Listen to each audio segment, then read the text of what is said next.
everyone, Alex Donne here, and today we are going to be talking about author friendships. Making friends in the publishing world, in your writer community, and what an auspicious time given the whole bad art friend kidney thing. Though I promise you, I was working on this outline before that drop. I'm going to be doing this one a little bit differently. This is going to be presented in parts, A, because it's a lot, but B, mostly because I have been having technical difficulties and this is now my third time filming this, both times over an hour of footage plus at least an hour of prep time. Honestly, I'm exhausted. Maybe this is all a metaphor, a complex metaphor for social politics and publishing and author friendships, or the topic is cursed. But point is, we're going to be doing this in small chunks. So without further ado, part 1, why author friendships are both great and particularly complicated. So overall, what I really want to stress, given the timing, is that you shouldn't be afraid of making friends in writer spaces, making author friends, making friends in publishing, necessarily. I do believe that you should be thoughtful about it and wary, but I don't want people to be scared because of a few small bad actors that, oh, I'm really glad I don't have any writer friends. Writer friendships, like anytime that you're making close connections and bonds in a hyper-specific space where you have a shared interest, and especially something like this, which is like a shared goal / ambition space, those can become some of the richest and deepest friendships of your life and or your professional life. They can be really, really valuable. They can be the things that keep you grounded. They can be the things, they can be the relationships that keep you going when it gets hard. Because you're just going to find sometimes that your IRL friends who are not writers at all, are not connected to this world, just don't understand some of the things that go on, the ups and the downs, and they're not necessarily going to be your best support systems. But what makes everything about this really, really complicated is we're all pursuing goal-oriented work, a lot of ambitious people in the same space, and just kind of the high-octane emotions that can come with creative work.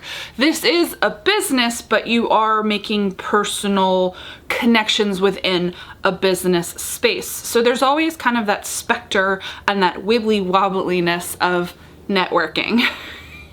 Simultaneously, even the best and closest and most genuine friendships, relationships that you will forge in this industry still have a tinge of networking to them. Now, I don't think that means that all relationships are transactional, and in fact, the theme you're gonna get through my personal advice, color through my personal experience and lens and personal opinion, is don't approach your relationships in publishing transactionally. But at the same time, you have to acknowledge that because this is an industry where knowing someone can help you in some cases, or someone's personal experience or knowledge can potentially like give you a hand up, even if it's just, oh, this person's really smart and savvy and they give me amazing advice that helps me pinpoint what I need to do to like be more successful in my career. Like those wibbly wobbly lines can lead to a lot of complexities, messiness, hurt feelings, different agendas on different sides, because you have to be aware that people are going to come to publishing and to forging relationships in publishing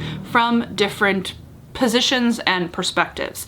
Some people don't want to have like new besties that they make in writer spaces because they have enough of a network, a support network, a friend and family network, IRL, that they don't need to find their new best friend in the writing industry. So they genuinely do just want to essentially network. And networking doesn't have to be a bad thing. You can have really friendly, good relationships with a lot of people who are your business related peers. That doesn't mean that they are your best friends. You tell them everything. They have to be there for you in all things. If you've ever worked in a workplace, you know that so very often you'll have friends at the place where you work, but if you leave and find a new job, you don't necessarily keep in touch with those friends, and that is okay. There are different levels of friendship, different types of friendship, but it's worth bearing in mind that people are coming to publishing and making friends with lots of different agendas. Do some of them have a bad agenda? Yes. That is for later though. But I personally have had amazing experiences forging deep, genuine connections with people who I consider my real friends.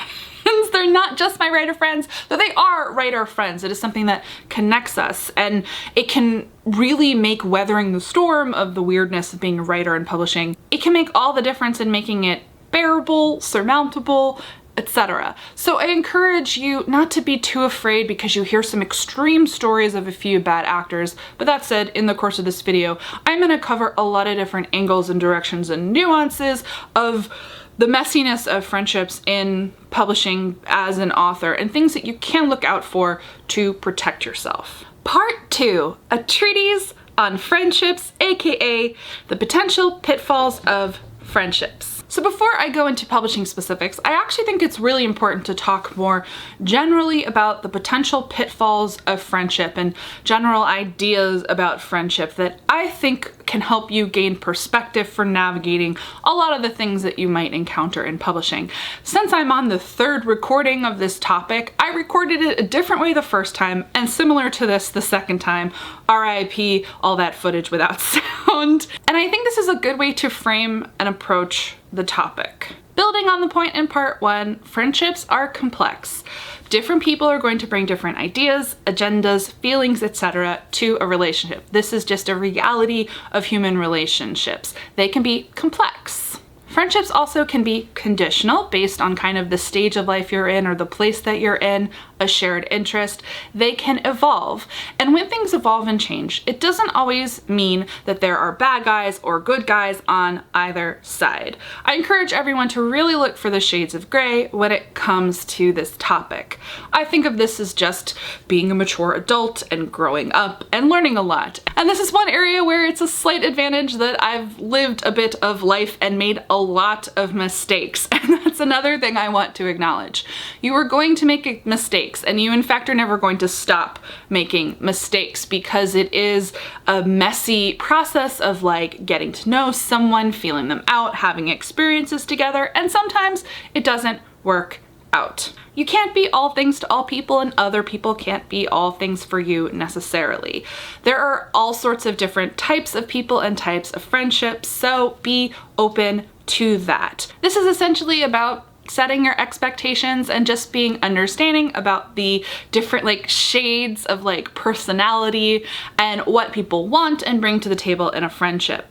So this can mean you have a friend who's a great cheerleader friend who's there for positive support, or you just kind of shoot the breeze, or you bounce ideas off of them, and maybe you have a different friend who is like your negative feelings friend, that ride or die person who doesn't think you're a horrible person when you say your darkest, deepest thoughts. Sometimes those friends are the same person, but sometimes they can't be. You can actually harm the dynamic with one type of friend if you kind of cross a line or a boundary or do something that just doesn't like vibe with them on a friendship level. And I don't think it makes them a bad person for not being into that, nor does it make you a bad person for needing that kind of support. But it's something that I've seen over and over again where there are bitter or hurt feelings when a friend doesn't fulfill every single need that a person has.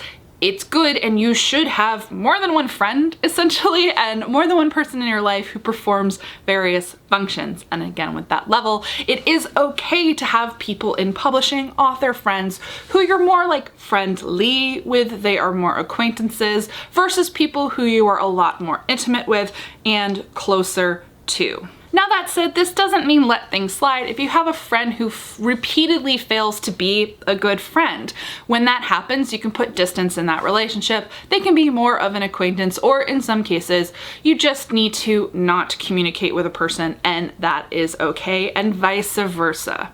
Because my next point on my general treatise in friendship, one of the biggest lessons I have learned over my life that I honestly see people forget all the time in publishing. I think a lot of the kind of things that we see happen boil down to this, and that is not everyone is going to get along. Not everyone is going to be someone else's cup of tea. So you have author A and you are author B. You might not be author A's cup of tea, and they might not be your cup of tea, or you're not their cup of tea, but you like them and wish that you were, or vice versa. They think you're the cat's meow, and there's just something about them that isn't for you. It's complicated again, but we have to kind of live and let live. It is completely okay if you just don't mesh with other people, with your peers, so to speak. It doesn't mean be mean to them, but it does mean we can't all be good friends, and that is okay. This is multifaceted from the end of you might like genuinely really not like a person, or you might genuinely really rub someone else the wrong way, and you have to let it be okay with neither of you being the bad guy. That is what I want to stress. Sometimes you just have to accept it and let it go and then not trash talk each other. I think that is really, really important to acknowledge, oh, I find this thing or this person really, really annoying, but I know it's a me thing, it's a me problem, and they're not a bad person. Be adults, be mature, and let it go.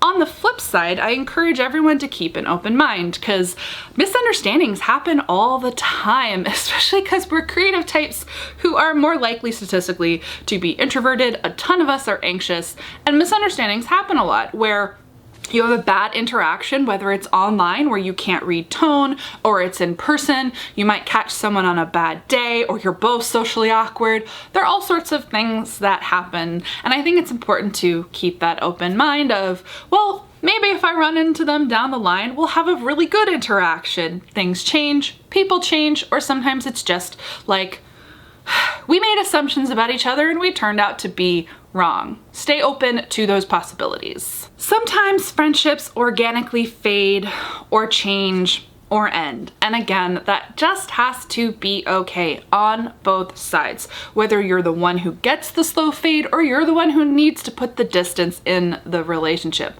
Again, I believe in rarely there being bad guys on either side. It is going to hurt, and hopefully you have other friends to express that hurt to. That you always have to be aware of if this is a mutual situation, putting other people in the middle. But you know, it's hard, but sometimes publishing changes people. There are a number of things that can end up happening to kind of disrupt relationships and publishing. Specifically, I've talked about them in other videos, things like jealousy, competition. Those are definitely things that can kind of get into, fester, and ruin a relationship. And regardless of what side you're on, sometimes the answer is just to pull back, allow the other person grace, or allow yourself some grace, and kind of give yourself the space that you need to heal or do whatever you need to do to get into a healthier place. Sometimes that is a friendship ending. Sometimes it's allowing yourself to like do that work or them to do that work, and you can be fine later. There's this natural phenomenon that is also going to come up in social climbing of looking for friends that you can connect with on your level, so to speak. People who are going through similar experiences that you are going through. This is kind of a natural human thing. It's why it's a little bit easier to make friends when you're younger, when you have like this shared experience of school, elementary or high school or college, cattail, a graduate program, bonding with people at work, as I mentioned, but them not necessarily being outside of work friends. They're work friends. We have friends who exist in different places. And specific to publishing, what we find happens is we forge especially strong connections as we reach a new level of publishing, so to speak, and we need to find people who are going through same or similar things that we can kind of bounce our thoughts off of, get reassurance from, and so on. So what can happen sometimes with this natural, organic evolution of friendships that can be a real bummer, sometimes people do, let's say, get an agent or they get a book deal or so on, and they do naturally drift as they're forging new connections, making new friends, and there's a little less time, a little less bandwidth, or there are issues of jealousy or competition that kind of get into the relationship.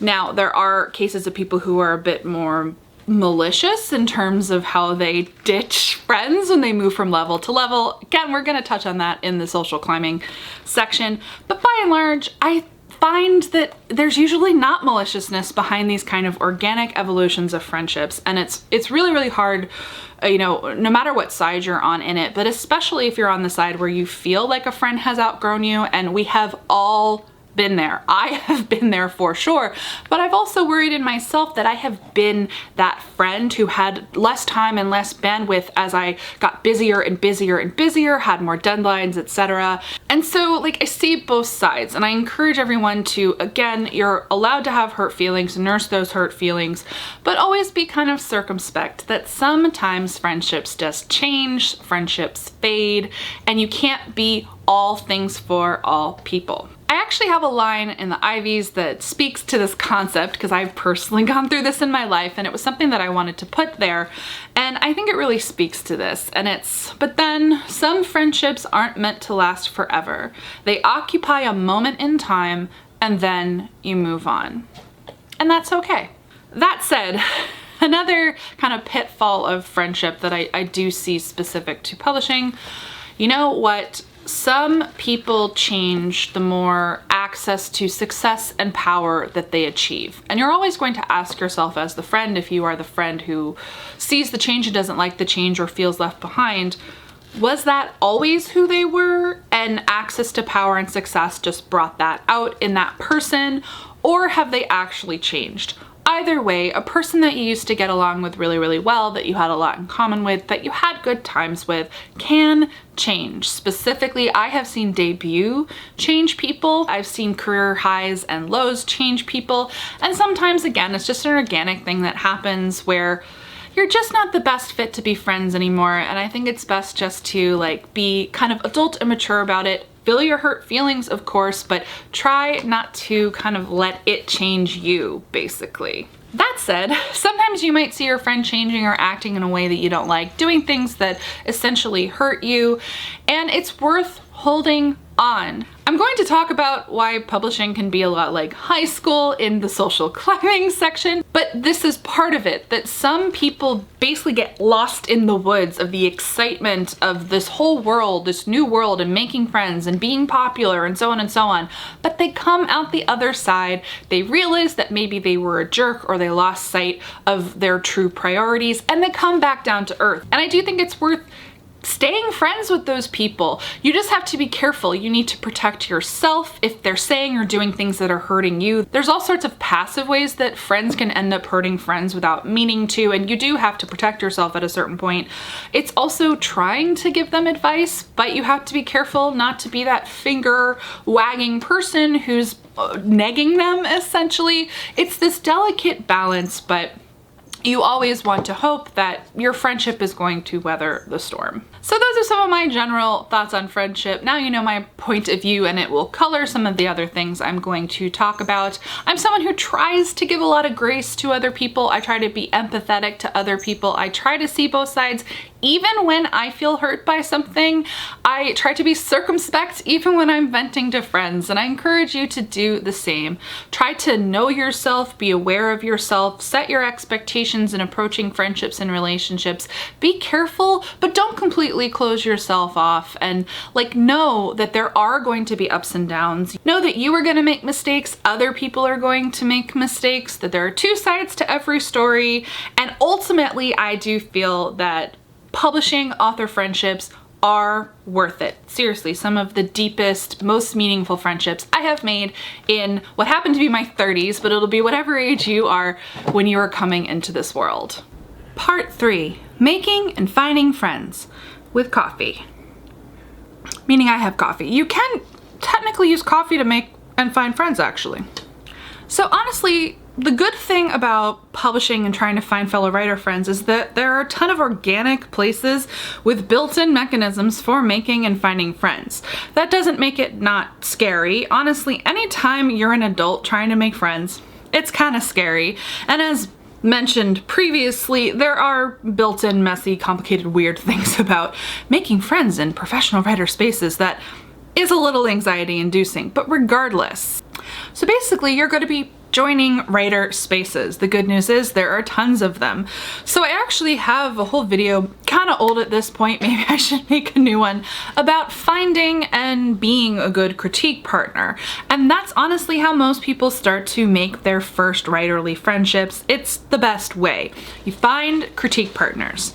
For some people, this is going to be joining writers groups. I have to admit, I have no real experience with those scary IRL groups, and those are actually the ones that I think people are now afraid of because of kidneys and bad art friends, but those can definitely be good resources. There are in-person writing group type resources that you can potentially find in your local area.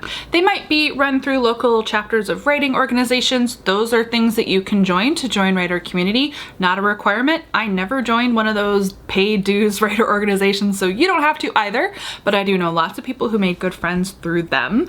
It can be a local educational center, something that has writing classes. Those can be places to find writers groups. You can also find them online, which kind of brings us into the realm of critique partners. It's always changing where it is best to find critique partners. Back in my day, bring out my cane, it was only 2013, but things have evolved. It was blogs back then, and I'm sure there are still some writerly community-based blogs out there. But for the most part, I see people finding critique partners on Twitter, on Facebook. There are some Discords or Slacks that people can get invited to.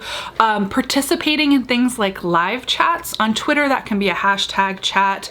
On YouTube, it can be someone's live stream. I've definitely made friends that way. Please forgive the sound of my cats playing. But you basically want to look for spaces where there are writer communities and you can make connections with people to exchange manuscripts. Other great examples that I recommend all the time: Pitch Wars, Author Mentor Match, or anything like it, any kind of writer mentorship. You can join that community, the aspiring community, and it does not matter whether you were selected for those programs. You can find really great friends. People do all the time, every single year. If you are accepted to those, that's going to be another avenue for you. There's also Reddit. I've been on Reddit for years, and there are certain writing communities. I'm on Pub Tips a lot, which is for people who are traditionally published or who want to be. There's the writers subreddit that I was a mod of for years. There's a fantasy subreddit. There are self-publishing subreddits. So there are lots of places to kind of be in a writer community and possibly make connections with people. And then the really scary one, and you're gonna go like, why are you recommending this to me? How dare? In-person events. Now, of course, world willing, though we're getting slowly but surely back to bookish events, but honestly, in the past, I've made some great friends at IRL events. Sometimes that's book festivals. More often for me personally, that has been book cons because I'm nerdy. But I actually found one of my closest IRL/writer friends, so she is a writer friend, but we're IRL friends too because we're in Los Angeles, at a book signing. It was a popular author who I thought was cool. They were doing a book signing with another author that I liked. I went and I was brave enough to strike up a conversation with a stranger. Though it's one of those things where I can't remember exactly how it happened. All I know is Gretchen and I figured out we were both writers, figured out we both loved costume romantic drama, and we're still friends. So this brings us to how you actually make friends. And I'm sorry to tell you, it involves bravery, shooting your shot, talking to people. Again, I know it's scary, but really it's kind of when you vibe with someone, going with that flow and seeing where it takes you. So in the case of an in-person event, you can make line friends. I've made line friends before. If you're in line for a panel or a signing, if you sit next to someone at a panel, you clearly have a shared interest, which is either books, YA specifically, romance specifically, thriller specifically, whatever it is, or writing if it's a writing related thing, and you can strike up that conversation and just kind of, it's like the best kind of small talk because you can be less nervous because it's something you know about because you really like it, and you know that they also really like it, and it's like taking a chance. You never know, it can lead to an invitation for coffee, especially at a con where everyone's always trying to like haphazardly squeeze a meal break into a packed day. I've made friends specifically at Comic-Con because that is a hectic place, and it's like you like strike it up with someone, whether it's a stranger or a mutual, and you go, do you want to go grab lunch? And next thing you know, you have a friend. Another really good pro tip along these lines for those IRL events, though it can kind of work for virtual depending, volunteer. Volunteer for bookish or writerly events, and then you trust me, you are going to find friends among the other volunteers. It's that shared interest thing and like shared ambition thing, and it's magic. Then then there's the bravery in shooting your shot not in person, which in some ways is both less scary and more scary. Y'all know I like a good DM slide. I do like a good DM slide. So this can be a case where I've done this on Reddit and I've done this on Twitter, not in ages, but I have in the past of like someone's posted their query or there's been a discussion thread and you're vibing off of what they're saying. You know a little bit about their writing project. Maybe they pitched something on Twitter. You follow them on Twitter and you just think they're really funny. And very, very, very important, they're in your peer group or peer level or close. This is when shooting your shot can be a good calculated risk. It's sliding into the DMs or leaving them a comment or whatnot, being like, hey, if you're looking for beta readers, I would totally be up for it. Something like that. Or like, I'm bold enough and practiced enough. I've literally been like, you're amazing and I want to be your friend. I know not everyone can do that. And you know what? Maybe I'm a bit much, but here's the thing. It's gonna work out as much as it's not gonna work out, really usually even more than it's not gonna work out. Sometimes you're going to be shot down and that is okay. Don't take it personally, meaning if you're offering to beta or even exchange manuscripts, sometimes it's just not gonna work out because they don't need someone to read right now. They're totally fine and you have to be okay with that. I will tell you, there are two personal stories I have of I shot my shot with someone and they said no, they didn't need someone else to read. I became friends with them anyway later down the line. My revenge is friendship. And that's the thing, be open. Like, don't take one theoretically bad experience with someone if you take that really, really like badly as a rejection or as something that can color that going forward. Like, be open to being friends with people. Another thing that you can do, and it's more of a passive thing than an active thing, but honestly, like once you make one good friend or two good friends, you join like a little critique group, you're going to exponentially make more friends. Look for the people in your life, in your writer life, who are connectors, like bringing up that old Malcolm Gladwell thing, who really enjoy connecting like-minded people so that everyone can be friends, who look at friendship as a multiplier, not as something to be hoarded. I am that kind of person for my friends. When I like meet someone or hang out with someone and I'm like, ooh, I think you would love this other friend of mine, I will connect them. I make CP matches all the time. So look for people like that and they can help you exponentially expand your friend circles. Now that's more kind of on the aspiring end of things when you're first starting out and you're trying to make friends. A little bit of advice for people who are at different stages of publishing for finding and making friends. The good news is it gets easier because there are more natural avenues as you ascend through publishing. So once you're actually querying, there are specific hashtags, in some cases groups, Facebook groups of writers who are at that same stage and you can connect with them. That's kind of on the aspiring side too. But once you get an agent, it does become easier. There are groups for people who are on submission, who are agented authors going on submission, support groups basically. I know of several on Facebook. I've heard there are Slacks and Discords as well. And the thing is, you will already usually have some writer community connections and you can kind of get those referrals essentially for joining those groups. You can also create those groups yourself. If you know that you know 3 or 4 people who are recently agented, you can like form a support group. Back in the day, we had this thing where a bunch of agented authors were connected via email. I don't think that exists anymore, but there are always new people creating kind of these support network and almost mentoring opportunities for other authors for connection. That's another suggestion. Once you have an agent, mentor someone else. A lot of the mentorship programs, including the one that I run, are not just for mentees. They are for mentees, but the mentors also get a network. They forge new connections with new people who are at similar or same levels as them, and it's a great way to make new friends. Once you have a book deal, usually you get to join a debut group. I mean, they seem to still be chugging along, though I hear the venues tend to be changing. Facebook was how it was back in my day a few years ago.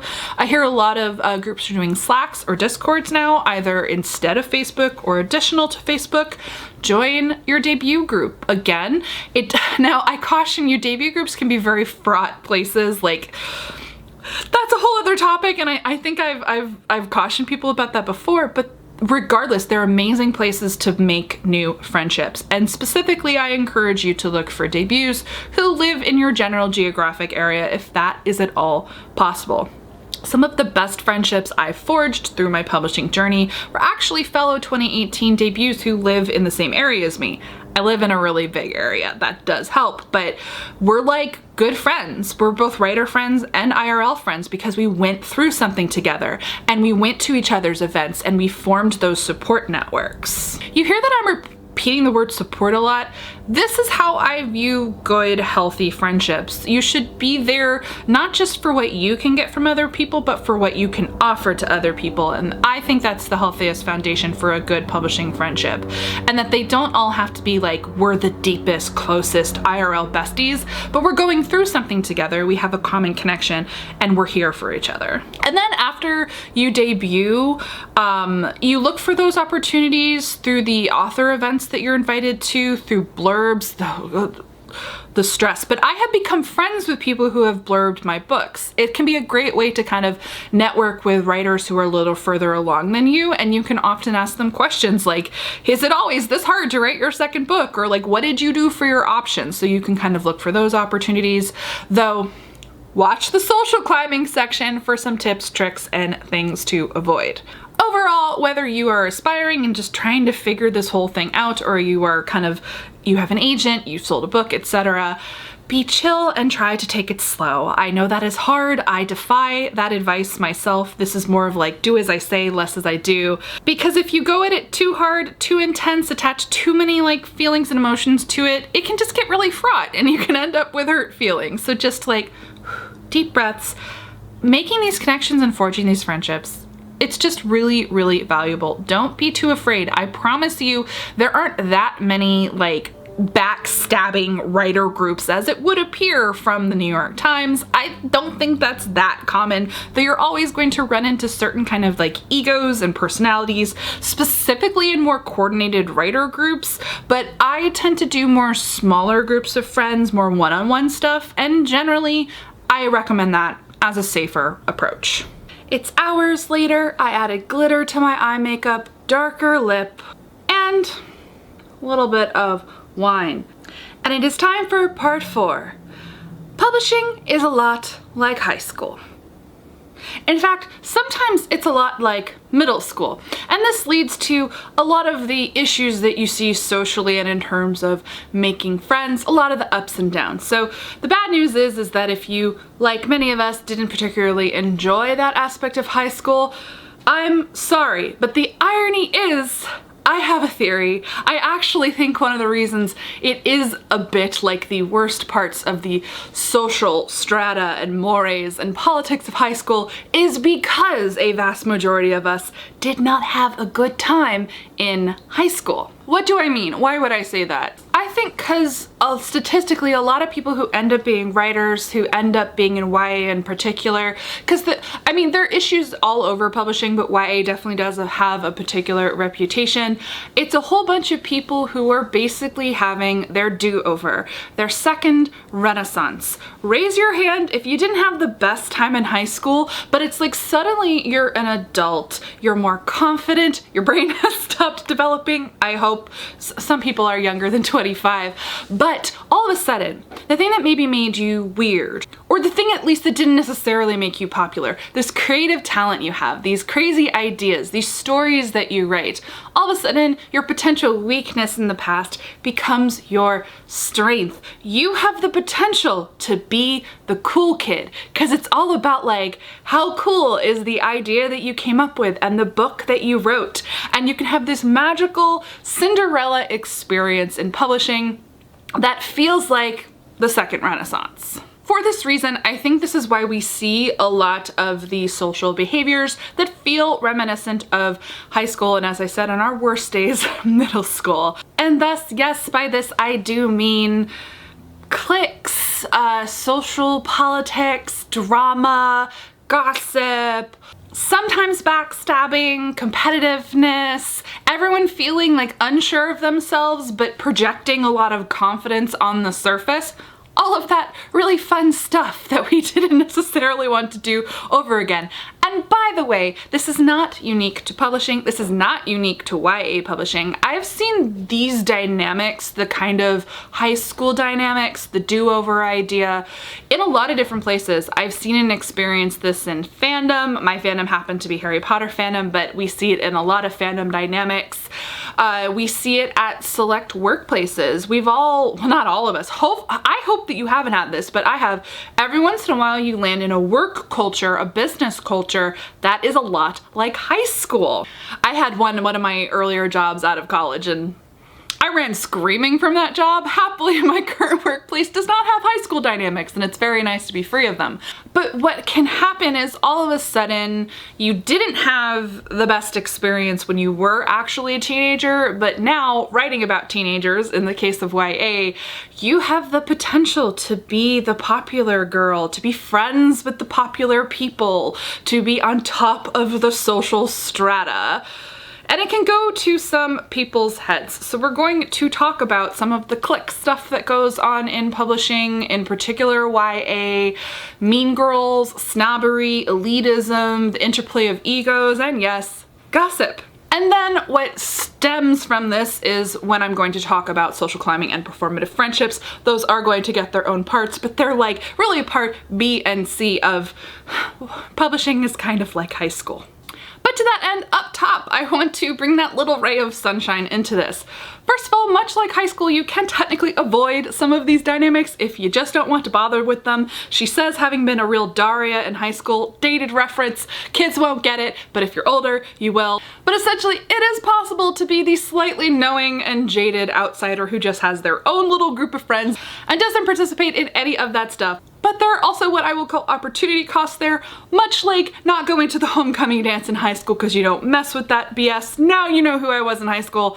Yes, I won't say I have regrets, but I wonder sometime. Anyway, the point is, silver lining, you don't necessarily have to get into all of this stuff. You can also get pulled into this stuff, the social dramas, and then come through it, realize, ooh, I didn't like who I was there, that wasn't great, and you can recover from it. All that stuff about grace and allowing people to grow and change, that applies here as well. It doesn't excuse any of the bullshit that goes along, and some people are more culpable than others, but again, it's always applying that kind of empathy piece and allowing people to grow and change. So let's start with gossip. Yes, there is a good deal of gossip that goes on in publishing and among different circles and whatnot. So a lot of it is not great. It can be backhanded, but we have to talk about the thin line between gossip and just sharing and the function of a lot of these friendships and the whisper network, because I do think there is a difference. I think there's a lot of nuances. This whole thing isn't black and white, it's the shades of gray in the middle. And I have a whole video on whisper networks, so you know how I kind of feel about this, and I've addressed it before in part. But that is to say, there is a difference between having publishing friends that you make because you need someone to vent to. You need someone to be like, you will never believe what happened to me, or I heard this about this agent or this editor, and you talk through that thing that you heard about or that you have firsthand knowledge of, and you process it and you give each other like your thoughts and advice. Those are some of the benefits of these potentially rich relationships you can have, because who else can you talk to about this stuff but people who are in your world and understand the context when you have these conversations. There's also the function of the whisper network, when it's about recognizing patterns, and we're going to talk about patterns when we talk about social climbers, performative friendships, and toxic authors / bad actors. It is about patterns, and you need a healthy whisper network to be able to recognize those patterns. It's not just one person having an experience, it's multiple people having similar experiences, independent of each other, sharing their experiences with others, and then that caution can go into the whisper network. That is not the same as gossip. It boils down to intent. Where is the line between information, sharing information, helping others, and malicious intent? When are you passing along something because it's titillating for social cachet or just to be a little bit mean? Now, I'm not going to moralize here too much. We've all had those moments where, of course, we've heard something really, really juicy and it's like, and it's about what you do with that, essentially. So it's that line where you're taking gossip, taking information, and using it to purposefully harm someone or simply to better yourself, but it is at the expense of another person. And there's always going to be kind of levels and layers and balance there. But gossip can really insidiously inform group dynamics, and this is where most often things can really tip over the edge and get super out of control. Again, I do not say this to scare anyone or to make anyone think that it's all like this. It's honestly not. But it also would be really false to pretend that this isn't a facet of the social fabric that does exist here and in many, many, many, many social communities. Gossip is kind of a reality, like the trading of information, the telling of stories in a lot of social groups. And so it's about kind of being thoughtful about who you choose to spend your time with, which brings me to essentially private chats, group chats, modes of communication. So this is where it does get dicey. Honestly, group chats are essential. Having private channels, reasonably private channels for communicating, for talking, for venting with your writer friends is really, really important. But of course, as we know, things can really tip over the edge. My personal MO here, 9 times out of 10, I prefer private, personal, one-on-one communication. It enables you to get to know someone better. You can have a better judge of kind of conversational tone and boundaries. There are things that you will say to one person in one way with certain contexts that you won't say to another person. And so like that generally is my preferred mode of having friends. But we all have a group chat or two. I find that group chats get unwieldy the more people that you have in them. It's also tricky because it's like who creates the group chat. I tend to be a person who will create group chats. So like I know that it's like a small web of people who are all like-minded, because I mentioned that whole connector thing. I do like to connect like-minded people, but who basically I trust. And then it's my friends going like, well, I trust Alexa's judgment, so I feel okay in this group chat. But here like is the caution, like group chats are not inherently bad. Group chat doesn't automatically mean, oh my gosh, this is where people trash talk people.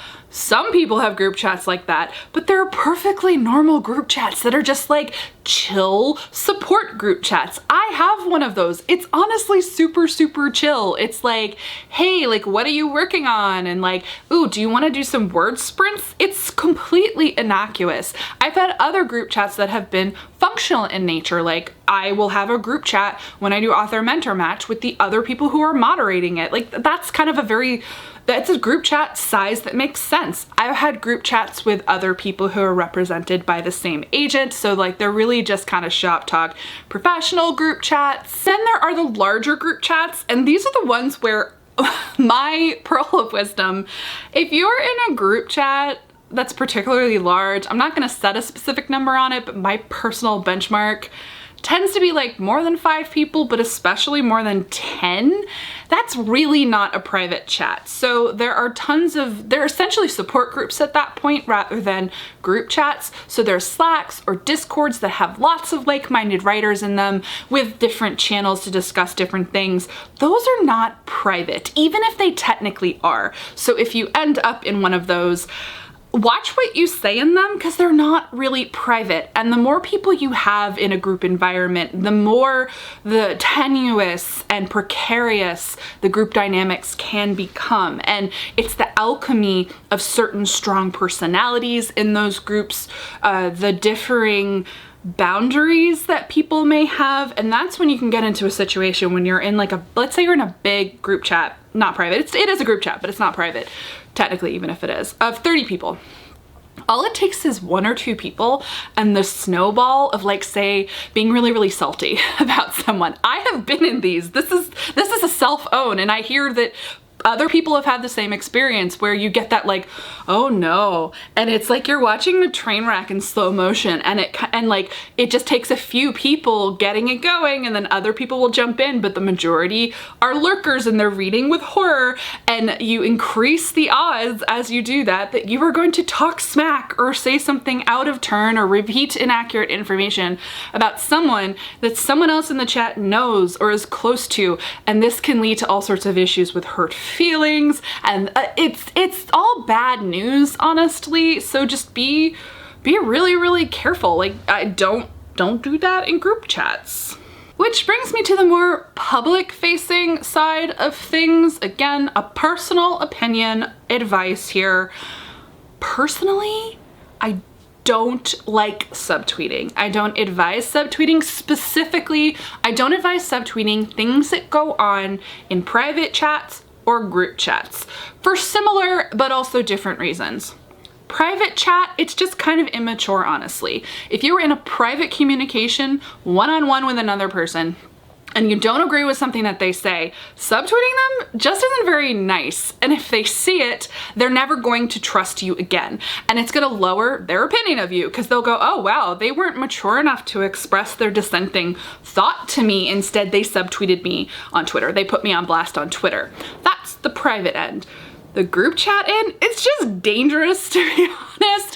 When you subtweet so that people can figure out that you're in a group chat, then it becomes this like clicky popular social cachet thing of like, wink wink, I have a cool group chat and I'm doing like an in-joke subtweet. Slash, the thing about that too is, and mind you, I have a personal policy of not subtweeting at all. I know not everyone feels that way, and that is like, it's up to you. I might just be an old fogey, but my personal mantra is you will never regret not subtweeting. Trust me, you will literally never regret not subtweeting. It's just like not angry tweeting or replying to things angry. Like, you're never gonna regret it. So it's just this nice safe space to occupy in of not doing it. Because the other thing I've seen it where it's hurt others, and I've also had the situation of like where it puts me on edge. No one likes the feeling of seeing a little publishing subtweet. This is a general thing, not just about group chats, but especially if it indicates the existence of a group chat. I now have a cat in my lap. Bronte was so stressed out about subtweeting that she had to join me. So as I pet my purring cat, finish that thought, it's just such a shame when you have the situation where you see a subtweet, someone sees a subtweet, and they wonder if it's about them, or they suspect that it's about them, whether it is or whether it isn't. Either way, it's not great because all of a sudden, they don't trust you. They know that you have a group chat where you may or may not be talking about them. They know that you may not like them, whether or not it's true. I just think it leads to a lot of like ouchies and hurt feelings, and it adds this extra like catty level to these dynamics that we see in publishing, especially in YA, that I think is pretty ugly, and I don't like participating in it, and I don't recommend that you do it either. I think we will all be healthier if everyone cuts back on subtweeting.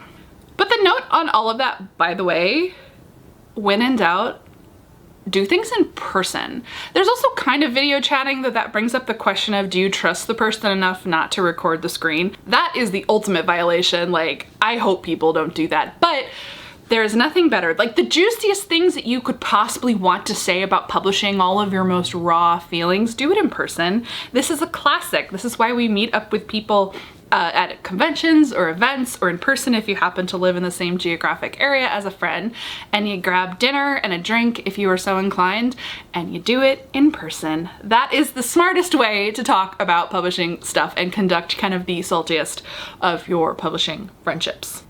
Part 5, social climbing. This one is a doozy, and one that is oft subtweeted, and despite my feelings about subtweeting, I mean, I guess there's like a subgenre of subtweeting where we all love kind of a, reflective discussion tweet about the thornier parts of publishing, especially social stuff. This is one way that we find out that we are not alone in some of our experiences, but social climbing, this is a very particular type of author, particular type of behavior where essentially people strategically befriend people based on the caliber of their agent, their writing, their book deal, their relative buzz and popularity, bestseller status, in order to further one's own career. Essentially, approaching all publishing relationships from a strictly networking point of view. Asterisk, that said, you can come into publishing and approach a lot of your relationships more from a networking point of view, as I mentioned in part 1, without it necessarily being malicious or social climbing, so long as you are not being 100% transactional in every relationship. That's more the side I'm thinking where like, you're not looking for besties, you're friendly with people, and you understand that a lot of this is about making publishing connections. Social climbing is a different beast. But I will say, some people will do it, I'll say unintentionally, or they'll get swept up in all of this stuff that we're talking about, this stuff being like high school. Sometimes it's honestly just desperation for your own career. Like, it honestly can be really, really bleak and scary out there, and there can be this overwhelming feeling of, if only I can break in to the right friend group and get to know the right people, or get the right blurb from someone or tweet from someone, it could make a huge difference in my career. There's this real issue that is for the next part, where people perform a lot of their relationships on social media especially, and as part of that performance, essentially who you're friends with and like who thinks you're cool becomes a part of your brand, and it's all really insidious and can contribute to a lot of the social climbing that goes on. I already mentioned how it's kind of a natural thing as you move up or forward in publishing to seek out new friends, new peers who are experiencing similar things so that you can ask them questions, vent appropriately. Often we do this so that we don't make someone feel bad. So let's say you get a book deal, but your friend is still in the query trenches. You might not necessarily want to complain about first world publishing problems like, oh, I have a book deal, but I don't have all the things. There's something to be said for expanding your circle, expanding your network, so that you can like find those people with whom it is safe to have certain conversations. However, the line between kind of that and being seen to be social climbing, it's the difference between growing apart organically from some friends and ditching all of your friends when you move up. Like, hey, I made it to the next level, bye. Some people do that pretty aggressively. It's the difference between going to an event, say, and kind of seeing who you naturally gravitate toward and talk to and having genuine, real conversations with a decent variety of people versus only going to talk to so-called A-listers or people who you feel are on your level, and or even literally blanking people in conversations when you perceive them to have less power or worth than you, or find out that they do. I have shared this before. I have literally been in conversations with some people where it's like the second they hear your agent's name or your publisher or your book title, and they either don't recognize it or they recognize it and it's not up to their standard, it's like the light dies in their eyes. I've also just simply been in the situation where the person wasn't interested in speaking to me at all and directed every single bit of eye contact and conversation to whomever I was with if they were a fabulous human with a little bit more cachet than me. And honestly, in the moment, I always find it slightly hilarious, partly because I'm prepared for it, but it is not a great feeling to be in that situation. So you want to avoid doing that to other people and look for signs of that. While there is something to be said for especially authors who do have like a lot of power, who are bestsellers, etc., who do end up having a lot of people who want something from them, because there are two sides to social climbing. There are the people who social climb, and there are the people who are essentially victims of social climbing, who have a lot of people come out of the woodwork and suddenly want something from them when they reach a certain level. And so it's actually understandable that a lot of authors would have more armor about that they would protect themselves from being used in that way. That said, even authors who do that kind of protective coding for themselves and are careful about who they socialize with and, you know, efforts of friendship that they receive, I still find the good ones are still really, really nice to you at a publishing party or whatnot, regardless of whether you have an agent, who your agent is, if you're being published, who you're being published by, if you are a breakout, because there are genuinely just nice people who will socialize with anyone as if they are a peer, because if you're a writer, they consider you a peer. And those are good eggs. I've met many of those in my years of publishing, and like, that's who you want to be. And you want to look out for the people who are the opposite of that. Essentially, there are individuals who approach every single relationship they forge in publishing transactionally. It is all about who you are and what you could do for them. So you need to look for those patterns in other people, and if you are the person on the receiving end, you do unfortunately have to be more wary when people try to become your friend or join your friend group. What I have seen happen a lot on the subject of friend cliques. Friend cliques are not always bad, by the way. They're just groups that naturally gravitate toward each other. But what I have seen happen more than once is that people will approach the person most on the fringes of that friend group, either someone who doesn't have an agent yet or isn't published yet, because they're seen as the most accessible one. They're the one who is most likely to be still participating in aspiring writer communities and pitch contests, etc. But they will use that person to try to get to the more famous members of writer groups. And that is just like a knife to the gut. So bearing that in mind, it all does cycle back to that peer thing I mentioned before when it comes to shooting your shot and like reaching out and trying to make friends. This is why you want to stick to near peers, not because there's inherently something wrong with you not having an agent yet or not having a big book deal, but because authors who are in those positions are more likely to have been burned in the past, and a lot of people will do weird, shady things that actually hurt some of their friends in order to try to get to that person because they want something. Part 6, performative friendships. This is kind of a cousin to the social climbing because, as I mentioned, people will use public performances of their friendships, their social relationships in publishing for clout and brand building. Overall, honestly, my takeaway is thanks. I hate it. That doesn't mean that you can never post about your friends or do something with your publishing friends online, of course. I'm someone who live streams with people that I am friends with. I will occasionally post an Instagram picture. Because if you meet up with your writing friends, do a writing retreat, meet them for the first time at a con, of course you're gonna post it to Instagram, and there is nothing wrong with that. I am talking about next level things and patterns for you to look out for. Essentially, any case where someone almost develops like a brand, like a quasi fandom around their writer bestie or their writer clique. I am just personally wary of that. This does come down to some of my personal preferences. As already stated, I like private one-on-one friendships. I generally like private interaction because I'm a private person. But realistically, even I sometimes will publicly perform friendships in the sense that, oh, a friend tweets something and I want to engage with something that they've tweeted, partly to help them in the algorithm, but partly because it's like, haha, I like that thing you tweeted. We all make conscious choices to publicly perform our friendships at various times. And so start looking at those things when you see them through the lens of, what was the choice here? I do this all the time because my question always is, if you see something particularly intimate, I mean, on social media, whether that's Twitter, Instagram, YouTube, and so on, your question should always be, why have they made the choice to perform this potentially intimate signal of friendship publicly?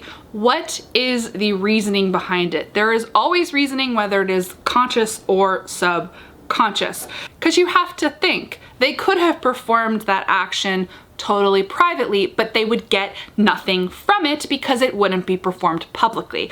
I just think you always have to bear that in mind. I think the best publishing friendships should be like icebergs. You can see the tip of the iceberg, but the bulk of the friendship, the real stuff, is underneath the surface. So when you see someone who the friendship seems to be almost entirely online, I caution you about this for 2 reasons. 1, so that you don't become jealous about some of these friendships or friend groups, so that you don't beat yourself up because you don't have the same things going for you, or because you can't get into those groups, because much of the time things are not necessarily what they seem. It doesn't mean they're not friends, but sometimes it means that they might not actually be as close and as private and personal and intimate as you see online. line.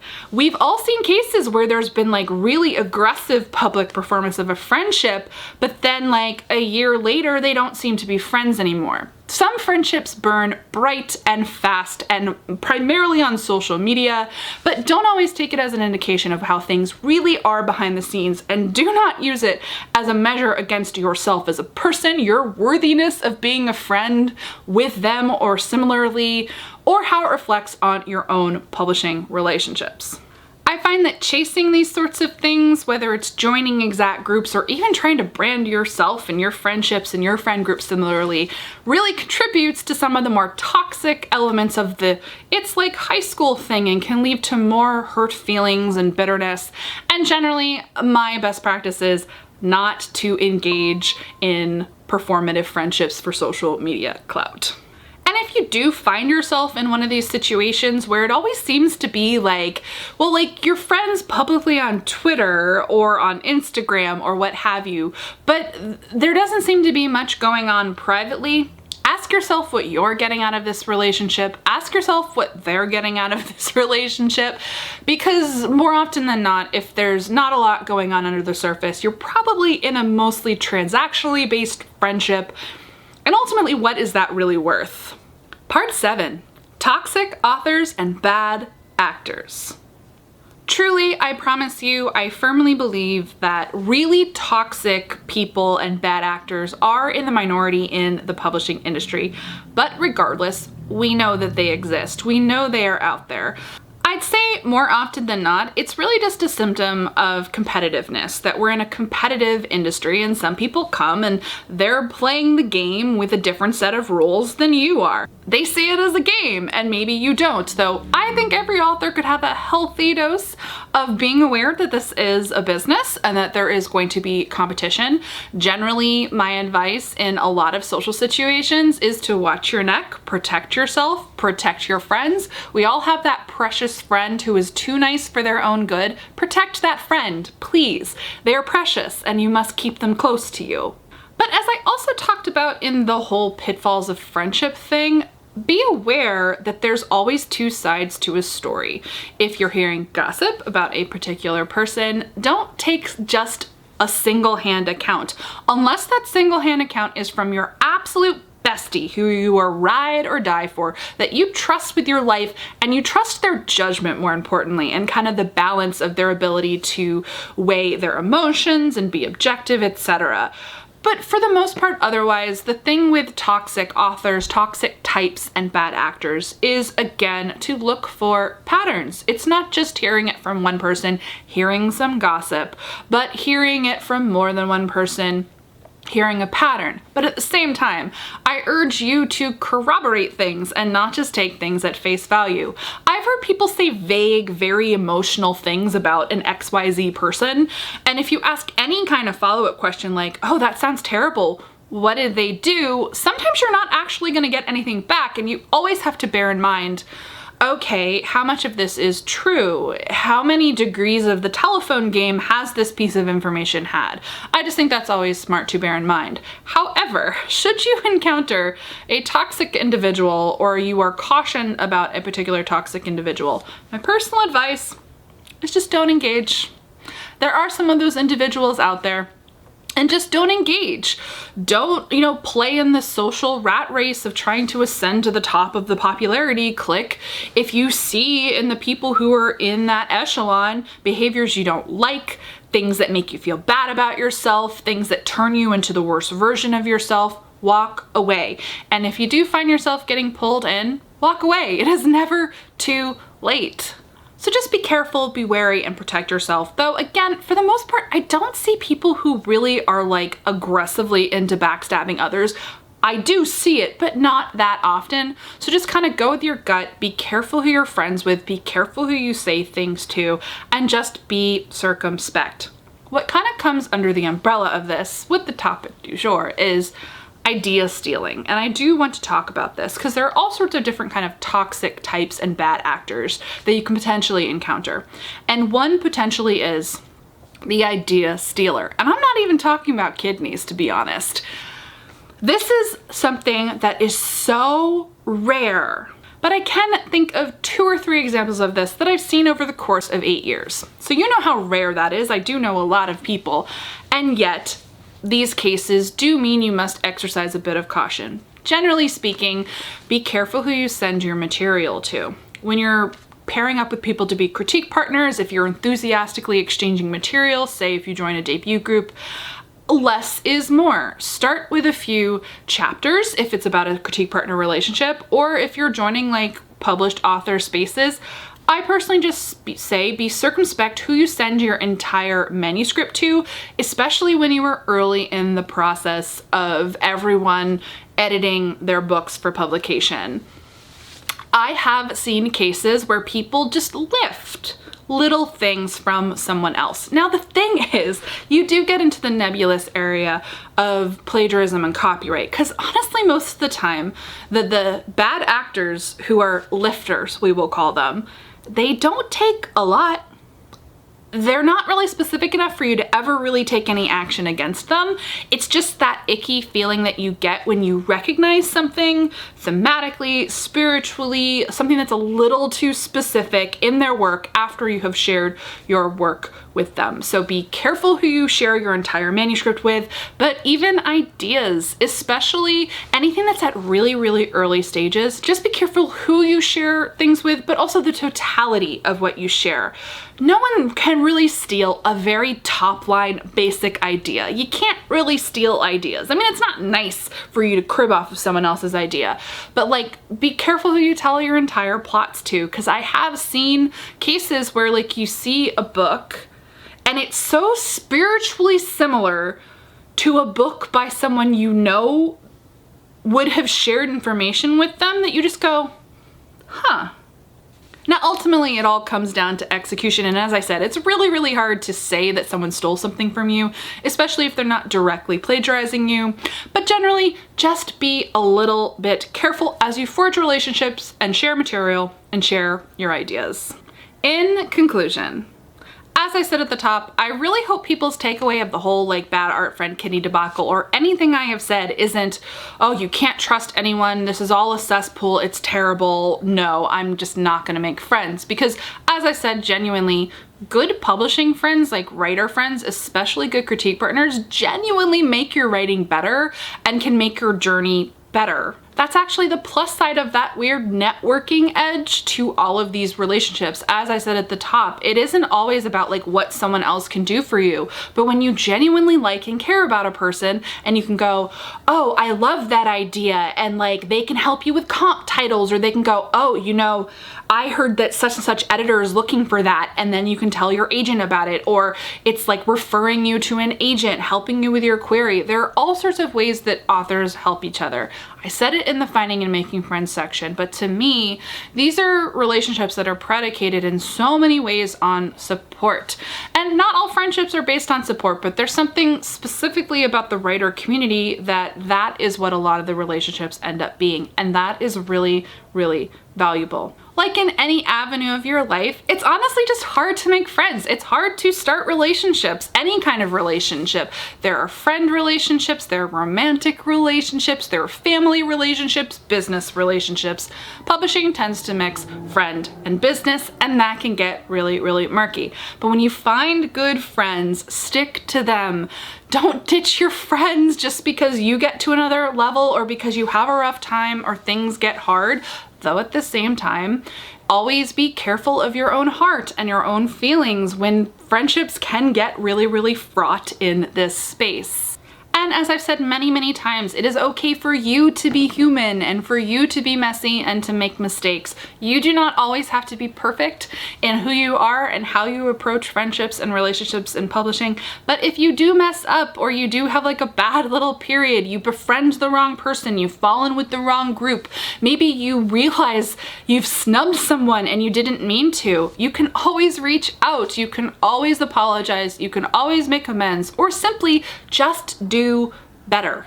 This is just a little bit of what I have observed and experienced and learned over the years. I am by no means perfect. I've had my share of dust-ups like Fandom was particularly rocky for me because I was like 22, 23 years old. That's when it gets especially messy. Yes, age does factor into it, age and experience, but take it from me, your wise old writerly auntie.